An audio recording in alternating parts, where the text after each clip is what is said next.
A number of years ago, when I was a much younger man, I was invited to be the visiting professor of psychology at the university in Vienna.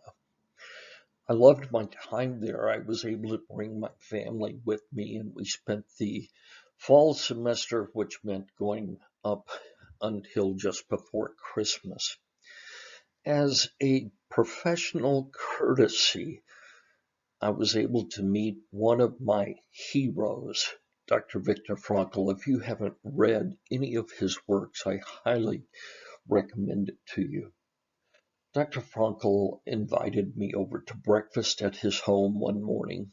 It was an incredible experience for me.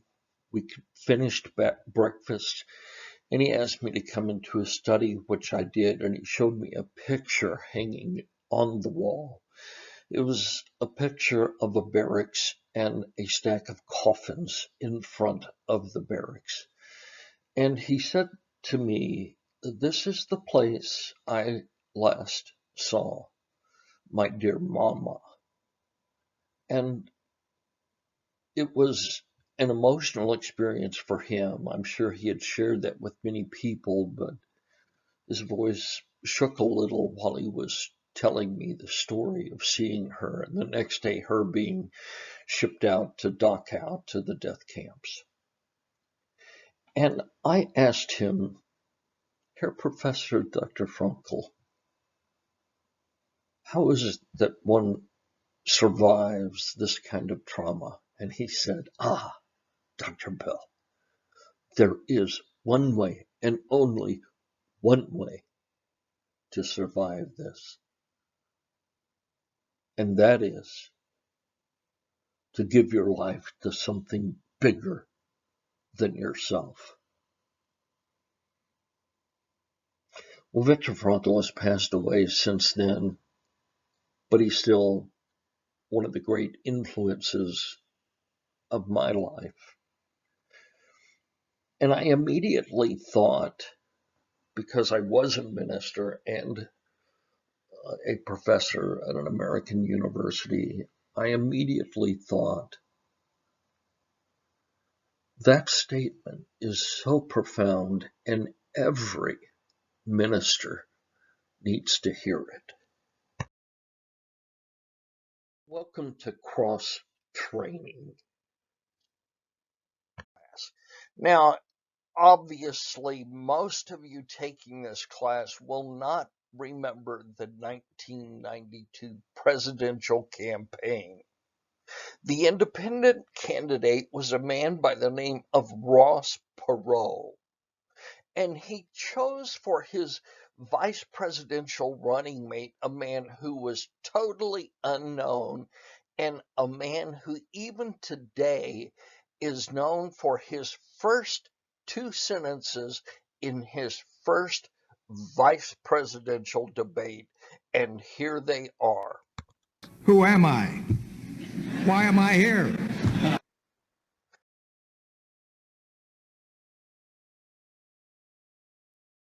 Well, I want to talk to you for just a minute about who I am and why I am here. My name is Terry Bell. I am the author of this course. And I have to tell you, I love this subject. I have several degrees. I have a bachelor's in psychology, an MDiv in marriage and family therapy. I have a doctorate in homiletics. If you're not a preaching student, you may not know that that word homiletics simply means preaching. And more importantly than all of that, my wife has a PhD, which is putting hubby through, which reminds me to tell you something. If you are married, please thank your spouse for putting up with you while you're taking all of these courses. Now, why am I showing you all of these degrees? Is it so that I can brag? No, I want to tell you this right now. You can have more degrees than a thermometer and be as dumb as a doornail. And to show you how dumb I can be, I don't even know what a doornail is. But what I do know is I have always been split between the field of preaching and psychology. I've gone back and forth between the two. Finally, I combine them into both, and I want to be kind of a salesman for you in this introductory video, selling to you why ministry and psychology go together. So, why should you? Why should any minister study psychology? Well, first of all, I think it's important so that you can learn about yourself. Here's one of the biggest dangers in ministry. We almost learn to wear a mask, and it comes too easily, too naturally for us in order to try to want to please the people to whom we are ministering. It is a very dangerous thing when you get used to wearing that mask. And psychology can help you check that system within you to give you a checkup from the neck up, and every minister needs that from time to time. Also, to learn about the people to whom you minister. There are so many things in psychology that will help you be a better minister. Learning to ask better questions, learning to understand where people are coming from, learning how their background affects them, learning the way that you can relate to them in a more productive manner so as to be a better minister to the people around you. Do you know what this is? Probably some of you have even had this procedure done.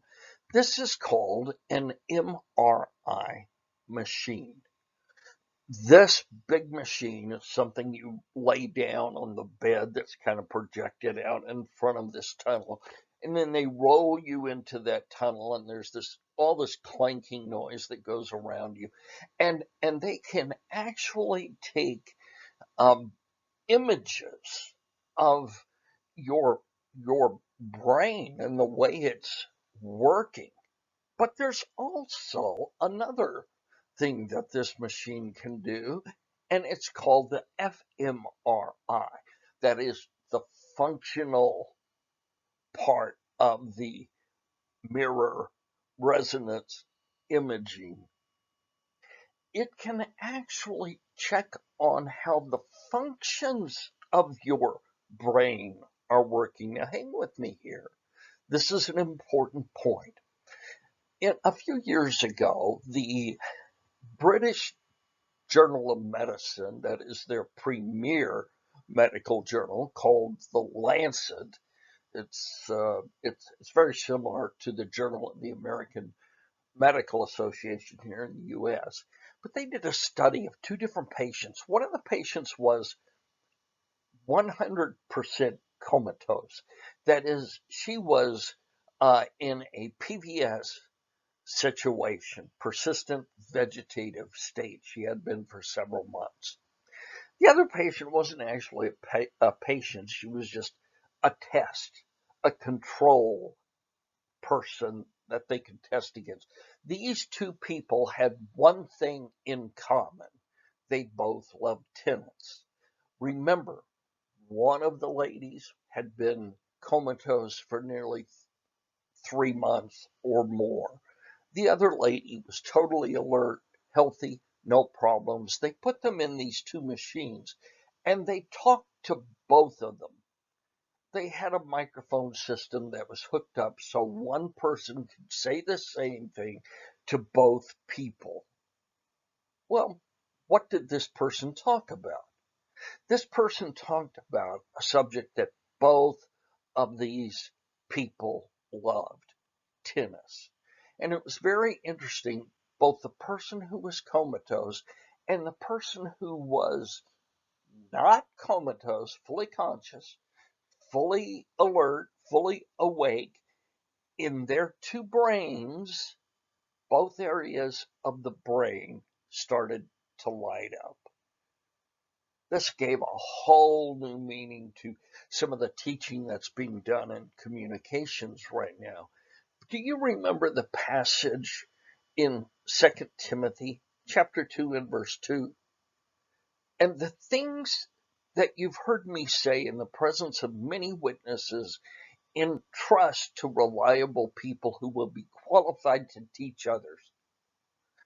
That is, these good things that you've got in your brain, you want to create these same things in the brains of other people who can create that in the brains of other people.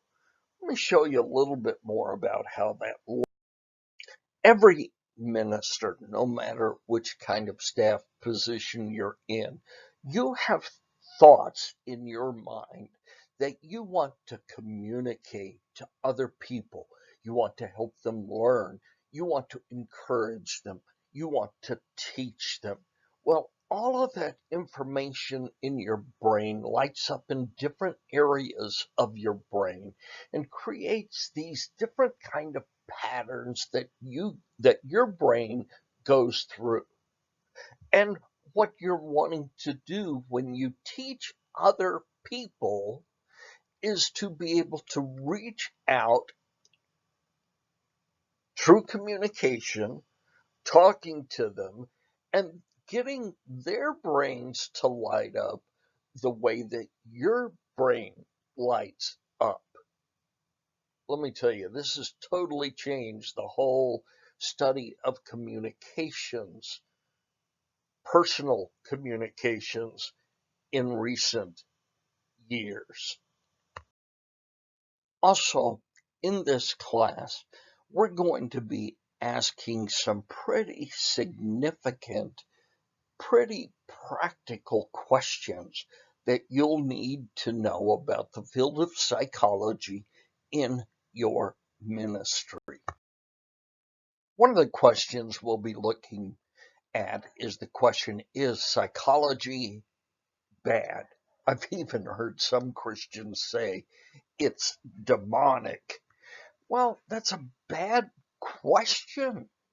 It's so general. It's kind of like, is singing bad? Well, yes, sometimes it is, but sometimes it isn't. If you're thinking about some of the songs that we sing as hymns and as contemporary Christian music, that's great. But if you're thinking about some of the pornographic, violent stuff that comes off as singing today, well, that's wrong. There's certainly some songs you shouldn't sing. That doesn't mean all singing is bad. Is psychology bad? It can be, but it doesn't have to be. Another question we'll be looking at is the question, can psychology actually be harmful? I know some Christians think it can be. And the answer to that is yes, it can be harmful. But once again, that's a bad question. It's just too generic. Let me give you an example. Can nitroglycerin be bad? Well, yeah, if you're using it to blow up houses or blow up bridges or blow up anything else, it can be bad. But if you're using it to heal people, it can be very good. I have a son-in-law who's a cardiologist and a son who's a heart transplant surgeon. and they use nitroglycerin pills. They prescribe them all of the time because they can really help an individual's heart health. And there's another question we'll be looking at. It's the question, shouldn't psychology actually be a branch of theology? It's one of my favorite questions because I think the answer is absolutely yes. Look at the word psychology. We'll look at this in more depth later. But psyche, in the earliest meanings of the Greek and then coming over into the Latin, meant the soul. The soul. And the last part of that, ology, means the study of. So the original meaning of the word psychology was the study of the soul. In fact, the first verbal use that we have of this word was used by Philip Melanchthon, and he was the protege, the successor of Martin Luther. Psychology should be the study of the soul. So in conclusion of this little introductory video to psychology for ministers, let me just remind you, you've got two great reasons to celebrate this upcoming class. First, you're going to have a great instructor. I know who it is, and I know that you're going to learn a lot during this class. Secondly, you've got one great textbook. In fact, it's a textbook that you should keep. It's one of those keepers. You should put it on your shelf somewhere and keep it throughout your time in ministry. It's got so many great stories, so many great illustrations, and guess what, though? You're not going to agree with everything in it. But hey, that's okay. When you eat fish, you spit out the bones. And by the stage of life that you are in, if you can't eat fish and spit out the bones, you shouldn't be taking this class. But you are, and I'm glad you are. Welcome to CrossTraining, Psychology for Ministers.